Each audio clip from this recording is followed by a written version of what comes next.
Для того, чтобы добавить в таблицу фильтры, первое, что нам нужно сделать, это находиться внутри нашей таблицы. Если мы находимся где-то вот здесь, то фильтровать тут нам нечего. Для того, чтобы фильтровать, мы должны поставить курсор куда-то внутрь таблицы, неважно где именно. Далее мы переходим в меню «Данные» и выбираем пункт «Создать фильтр». При этом мы видим, что таблица автоматически определила границы нашей с вами таблицы. Мы видим, что выделены только нужные столбцы, а пустые не затронуты.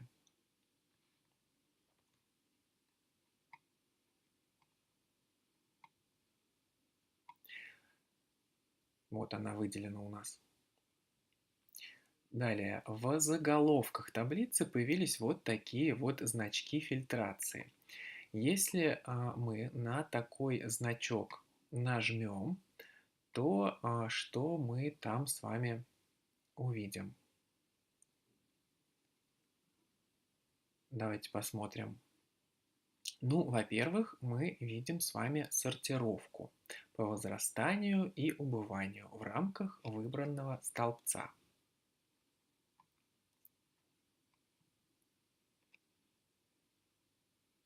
По возрастанию и по убыванию. Далее два раздела с фильтрацией. Открыт раздел «Фильтровать по значению». Первое, что есть в этом разделе, это кнопки «Выбрать все» и «Очистить». По умолчанию выбраны все возможные позиции, которые встречаются в таблице. Мы можем любую из этих позиций с вами отключить, снова включить. Чтобы снять все галочки одновременно, нам нужно нажать кнопку «Очистить». Галочки снялись, теперь мы можем проставить те, которые нам нужны. Дальше. Если у нас с вами какое-то большое количество позиций, ну вот, например, в производителе, мы можем либо покрутить, просматривая весь список, но он может быть довольно большим. Поэтому мы с вами можем воспользоваться строкой поиска и найти нужное, просто введя то, что нам нужно. Давайте очистим все и оставим только одного производителя на экране.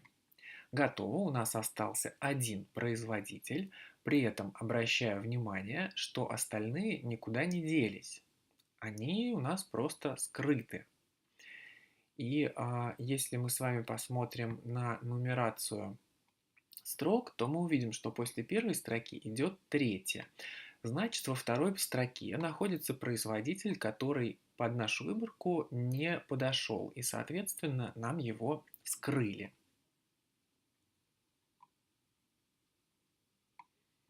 Вот, мы видим только одного производителя. Также, что мы здесь видим? Вот здесь вот поменялся символ фильтрации. Был у нас символ вот такой вот, а стал вот такой. Это нам говорит о том, что для данного столбца включен фильтр. Можем нажать сюда еще раз и поменять параметры фильтрации. Например, нажмем с вами «Выбрать все». Готово, фильтр снялся. Фильтров мы можем настроить некоторое количество, вот, например, по производителю, и далее мы можем для типа выбрать, что хотим видеть только планшеты. Пожалуйста, нам оставляют только планшеты этого производителя и так далее. Да, для каждого столбца в нашей таблице мы можем включить фильтрацию и видеть только то, что нам будет нужно. Давайте вернем все значения обратно. И второй тип, который у нас здесь есть, это фильтрация по условию. Посмотрим, что есть там. Вот это свернем, а это развернем. А условий у нас, ну вот некоторое количество. Они разделены на группы. Есть данные, которые включают в себя текстовые данные и данные вообще все. Что все это значит? Ячейка не заполнена. Это значит, что мы хотим видеть пустые ячейки. ячейка с данными, значит, что мы хотим видеть, наоборот, заполненные ячейки. Неважно, чем они заполнены, главное, что какие-то данные в них содержатся. Ну и, соответственно, текстовые значения. Текст содержит, текст не содержит. Это те данные, которые мы вот сюда укажем, должны присутствовать где-то внутри этого текста. Неважно где, в начале, в конце, в середине. Или, наоборот, не должны. Текст начинается с и текст заканчивается на, говорит таблица о том, что данные должны содержаться уже не где-либо, а в начале или в конце, в зависимости от того, что выберем. Ну и текст в точности, это текст должен полностью, вся ячейка соответствовать тому, что мы вот здесь напишем. Расхождение хоть в один символ уже не попадает под наш фильтр. Далее идет группа с датой. Мы можем указать дату. И здесь у нас добавится еще дополнительное поле, что в нем мы можем выбрать сегодня, завтра, вчера, на прошлой неделе, в прошлом месяце, в прошлом году или точная дата. И указать точную дату. Если мы выберем дата до, у нас опять же будут такие же варианты или точная дата, но теперь это будет дата, которая нам покажут дату, которая до того значения, которое мы установим. Или же вариант аналогичный, но только после указанной даты. Следующая группа – это числовые данные. Число вот здесь может быть больше, больше или равно, меньше, меньше или равно, равно, то есть в точности соответствует, не равно, что это значит? Если мы укажем не равно и зададим число, то это самое число, которое мы зададим, нам под выборку не подходит, а любое, абсолютно любое другое число подходит. Ну и вот такие два варианта, как между и не между. Давайте на их примере мы и посмотрим данный вариант фильтрации. Фильтровать мы будем по стоимости. И мы хотим, так, фильтр по условию, между. И здесь нам предлагают два значения указать, между которыми мы хотим делать выборку. Давайте отсортируем все, что между 1000. И пусть будет, ну, допустим, 1200.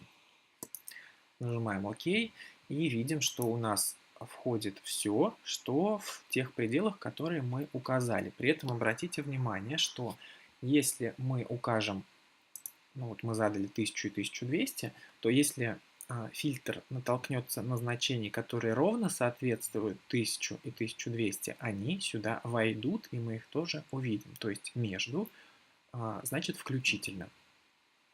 И вариант не между – это наоборот. Все, что в интервале от 1000 до 1200 нам показывать не будут, а все, что за пределами, мы увидим. И в данном случае вот эти значения не входят в выборку. То есть не включаются как в варианте между. В чем особенность такого вида фильтрации? Вот и то, что мы сейчас отфильтровали. Да? У нас какие-то строки видны, какие-то не видны в соответствии с нашими фильтрами. Проблема в том, что если у нас есть общий доступ к этой таблице, мы настроили какой-то общий доступ к нашей таблице, имеют доступ, например, другие сотрудники нашей организации. И вот все, что мы сейчас фильтруем, они тоже будут видеть. Ровно в том виде, в котором таблица отображается у нас, будет отображаться и у других сотрудников. В каких-то ситуациях это может быть нормально, но чаще всего это будет вызывать неудобства в силу того, что, как правило, разные сотрудники имеют разный функционал, и им нужно делать какие-то различные действия с таблицей, а не только то, что делаем мы с вами. Поэтому, может быть, видеть наши фильтры им не актуально. Может быть, им нужна полная таблица, может быть, им нужен какой-то другой фильтр. Неважно. Да? Этот вопрос решаем. Давайте мы фильтр уберем. Давайте покажу, как фильтр вообще отключать. Для этого мы переходим в меню «Данные» И вместо кнопки «Создать фильтр» у нас кнопка «Отключить фильтр». Нажимаем на нее, зеленые рамки пропали, и тот фильтр, который мы настроили, тоже отключился. Теперь мы видим все абсолютно без фильтра, без каких-либо ограничений. Так вот, есть и второй способ создания фильтров. Здесь же в меню «Данные» под кнопкой «Создать фильтр» есть следующий пункт, который называется «Фильтры». И здесь есть еще одна позиция «Создать новый фильтр». Вот это вот не то же самое, это разные вещи. И вот этот фильтр, который мы сейчас создадим, он будет виден только нам. Нажимаем вот сюда. Нам открывается вот такое дополнительное, ну оно не дополнительное, это то же самое, в общем-то, окошко, но оно немножко по-другому выглядит. Это тоже окно фильтрации. И то, как мы в этом окне что-либо отфильтруем, видно только нам. Остальные сотрудники или кто-то еще, у кого есть доступ к таблице, видят по-прежнему таблицу без фильтра. Что есть в этом варианте фильтрации? Ну, во-первых, название фильтра. Что мы здесь можем указать? Допустим, мы хотим создать фильтр по производителю. Так и назовем наш фильтр, чтобы потом не запутаться. Далее мы видим диапазон, к которому наш фильтр применен. Что мы из этого диапазона можем понять? Ну, во-первых, что у нас опять же столбцы с А по F и строки с 1 по 291. Это значит, что у нас в таблице заполненных строк 291. Кроме того, здесь мы можем указать какой-то другой диапазон для фильтрации, если он нас не устраивает, и он применится, соответственно, к нашим данным. Ну, нас пока это устраивает, мы это все оставляем. Далее мы хотим настроить какие-либо фильтры. Вот у нас есть вот такой вот производитель, которого мы хотим видеть. Остальные нас не интересуют. Выбираем его. Это все ровно так же, как мы только что с вами смотрели, делается с помощью вот этого вот этой вот кнопочки, которая появляется около каждого столбца. Мы выбираем фильтрацию по значению, лишнее отключаем и ставим галочку около дигмы, которая нас интересует. Готово. Мы с вами создали фильтр, в котором мы видим только данные по соответствующему производителю. При этом мы видим с вами нашу таблицу вот в таком представлении. А напоминаю, что другие люди, у которых есть доступ к этой таблице, видят ее целиком и полностью. Наш фильтр для них никак не отображается. Теперь, если мы из этого фильтра выйдем, нажмем вот сюда на крестик, то мы снова видим таблицу в первоначальном виде, никак не отфильтрованную. Если мы хотим вернуться к нашему созданному фильтру, то мы снова перейдем в меню «Данные», «Фильтры» и увидим вот здесь в списке наш созданный фильтр. Сюда будут сохраняться все те фильтры, которые мы с вами насоздаем. Если мы к нему перейдем, то нам сразу же автоматически вернут ту фильтрацию, которая была сделана внутри этого фильтра последней. Если мы здесь что-то поменяем, то оно автоматически сохранится внутри фильтра и в нем так и останется, до тех пор, пока мы снова какие-то изменения не внесем.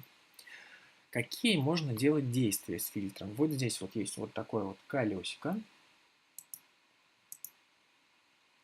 Мы можем наш фильтр переименовать. Для этого мы либо кликаем сюда, ну либо, как мы видели, мы просто вот здесь можем кликнуть. На мой взгляд, это удобнее. Мы можем обновить диапазон, это указать новый диапазон данных. Опять же, удобнее просто кликнуть вот сюда.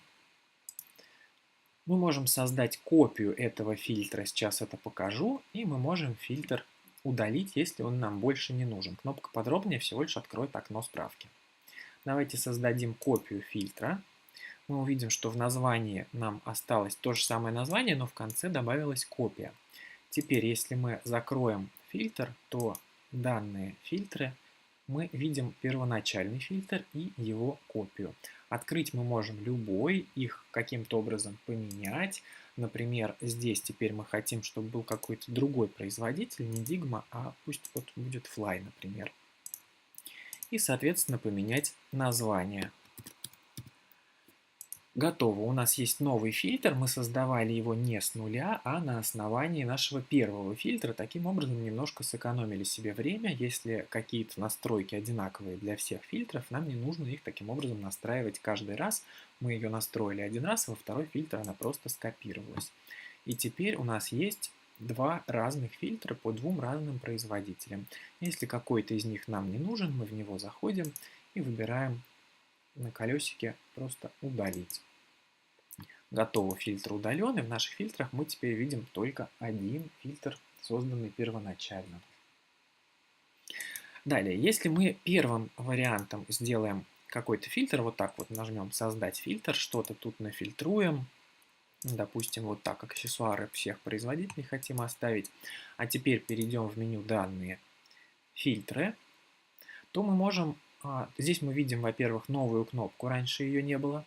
Кнопка называется «Сохранить как фильтр». Если мы нажмем на нее, все то, что мы вот здесь вот наделали, станет фильтром второго типа, который виден только нам. Теперь вот эту фильтрацию можно просто-напросто отключить. А наш фильтр, он появился вот здесь. Мы ему не давали никакого имени, он по-прежнему называется фильтр 1, но все-таки он у нас сохранился, и с ним мы тоже можем работать. Таким образом, есть два способа фильтрации, видные всем и видные только нам. И мы можем использовать те из них, которые нам больше подходят. Этот урок – часть большого и более подробного курса. Записаться на курс вы можете на сайте sreda31.ru.